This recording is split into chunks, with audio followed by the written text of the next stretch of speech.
What's up, world of YouTube? Today I'm going to be reviewing quite a few things, but I'm all going to be doing it in different video segments. So first thing I'm going to be viewing is something that I got not too long ago, and I like it very much. The iStick 50 watt. It came in a while ago. I've had a while to vape on it and use it, and it's quite amazing. I like it. It's good for your tanks, your RDAs, and stuff like that. So I'm going to give this a review. So, first things first is, I'm gonna put my Aero Tank Mega, or whatever you guys like to call it, the Kangertech Aero Tank on it. I'm gonna be vaping this at 5 volts, 13.1 watts, and, it's a 1.9 ohm coil right now, and I'm gonna be vaping my, signature juice. I got this juice from a buddy of mine, and I mixed this with some PG and VG, and once I got that done, I added a little bit of nicotine, and I got a strawberry and Mountain Dew flavor in there, and I mixed it all up, shook it all up, and now I'm gonna vape it. 5 volts. Let's see.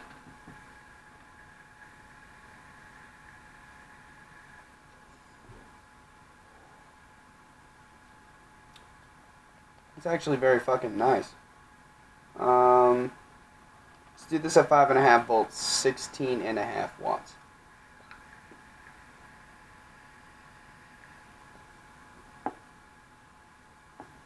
Wow, that flavor's still on point. Then again, it also has to deal with the coils, but I like how you can get it to the exact point as far as voltage and wattage goes. Battery life on this thing lasts a pretty long while. Whenever I'm vaping on it, I usually vape on it all day. Whenever I'm using my Aero Tank, whenever I'm dripping, it doesn't last for very long because whenever I'm dripping, I like to go at very high voltages and wattages, and I just like to go super freaking cloudy. And the build that I usually have is it's a 0.5 10 wrap 24 gauge dual coil, and it drains my battery pretty quickly. Usually I have to set it on the charger after a while, and I'm either usually at work or I'm at home with a charger, so I don't have to worry about my battery life. But for those people who are always out and don't have much time to go and put it on the charger, then I would suggest upgrading to a device that can hold a lot more time with its battery life. But I got a 4400 milliamp hour on this thing, 5 volts equals 1 amp. I really don't know how to measure that for whenever I'm tripping, but usually this thing will last me all day whenever I'm using my Aero Tank.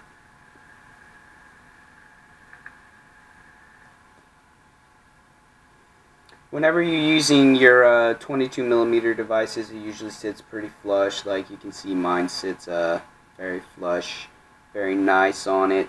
I'm gonna put my RDA on this, and I'm gonna vape it. I'm using the Mutation X V2 with, like I said, my 0.5 dual coil, 10 wrap 24 gauge. I don't know how well y'all can see that. The light in my room is very shitty. But I'm going to take her all the way up to 50 watts, which is going to clock at 5 volts. Yeah. So, she's freshly dripped. Let's vape her and see what I can get.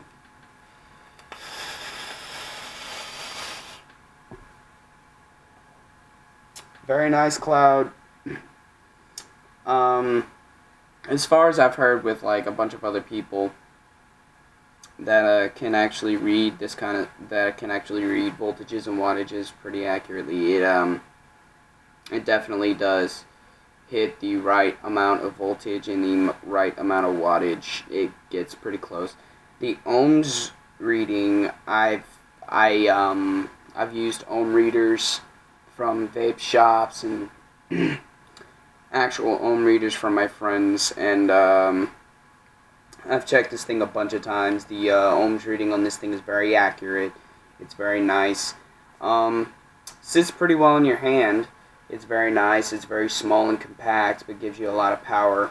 I can hit it like this, just give it a little squeeze, and as you can see, it starts vaping. I can flip it around and then just use my index finger as kind of like the trigger.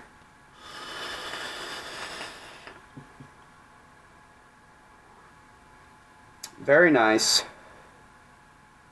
This thing is very durable. I've dropped it a couple of times. It hasn't messed up. It hasn't cracked the screen.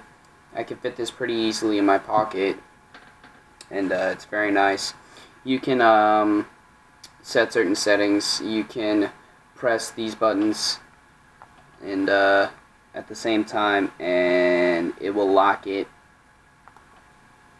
And then you can do the same thing. Just hold it for a couple seconds and it will unlock it.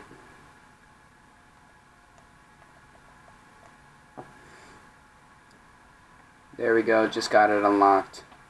And you know, if you want to switch from watts to volts, you just press it 3 times.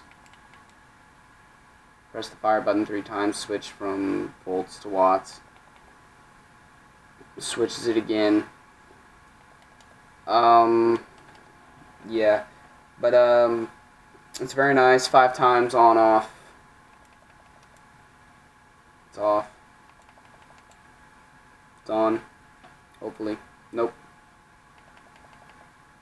There we go.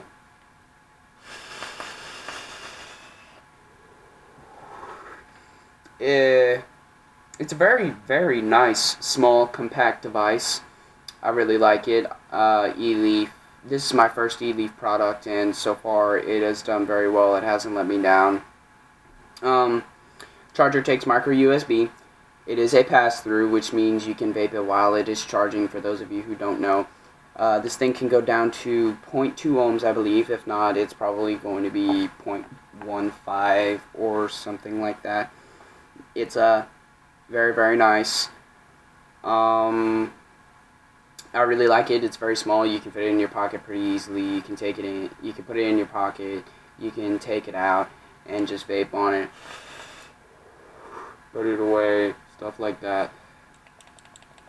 And unlike mechanical mods, you don't have to worry about the button pushing very much and having it fire in your pocket. It's very, very, very rare that it happens. I probably had it only happen to me once, and it was only for a couple of seconds, and I could feel the heat from my atomizer.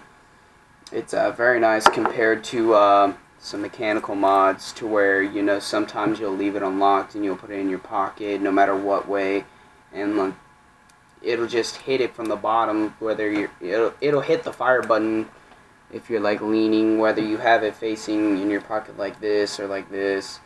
And you know, it just kind of sucks because there are some mech mods out there that don't have locking rings, which I have one. It's called the Magneto.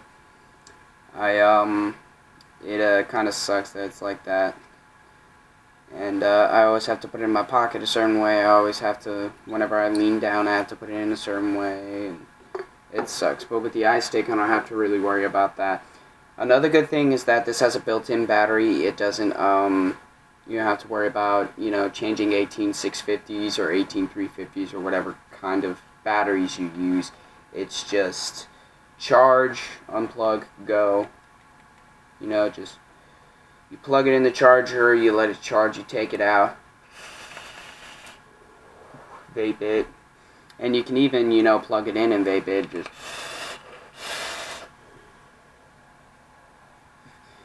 it's very nice. It's very good for sub-ohming, for if you're starting out.